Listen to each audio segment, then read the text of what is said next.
مكة الخير كل الخير، حينا قطعة من أرض الحرم، مكة الجود كل الجود. معنا الآن الدكتور الشاعر عبد الرحمن العشماوي، أهلا وسهلا بك في برنامج الحي المعظم. أهلا وسهلا، حياكم الله وشكرا على هذه الاستضافة. ويكفينا أننا نستضاف في برنامج حي معظم، هذه كلمة لها إغراء جميل، بارك الله فيكم.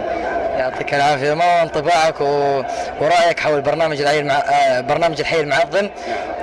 الله يبارك فيك. أولا أنا فكرة تعظيم البلد الحرام من الأفكار الرائدة الرائعة التي منذ أن نشأت وأنا أدعمها بما أستطيع من الكلمة والقول، فهي تعيد إلى مكة مكانتها عند كثير من الناس الذين تعودوا على أن يأتوا إلى مكة كما يأتون إلى أي مدينة أخرى.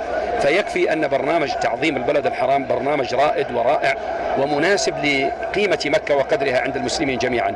فإذا جاء هذا البرنامج أيضا الذي يراعي تلك الفكرة الرائدة، فكرة تعظيم البلد الحرام، وحتى يستمد اسمه من اسم التعظيم فيسمي نفسه برنامج الحي المعظم، بلا شك أنها فكرة جميلة وبرنامج يستحق الإشادة، وأنا أدعو للقائمين عليه وأسأل الله سبحانه وتعالى أن يوفقهم وأن لا يحرمهم من الأجر في الآخرة ومن التوفيق في الدنيا بإذن الله تعالى. ما هو رأيك وكلمتك لشباب مكة بشكل عام في تنظيم وإعداد أسبوع المرور الخليجي وبرنامج الحي المعظم وجميع المعارض؟ الله يبقى أنا أشكر شباب مكة الكرام، وأرجو لكل شاب في مكة أن يكون عضوا فاعلا في مثل هذه البرامج، لأنه في مكة ويكفيه أنه في مكة، وكما تعلمون مكة بلد له قدسيته وله مكانته.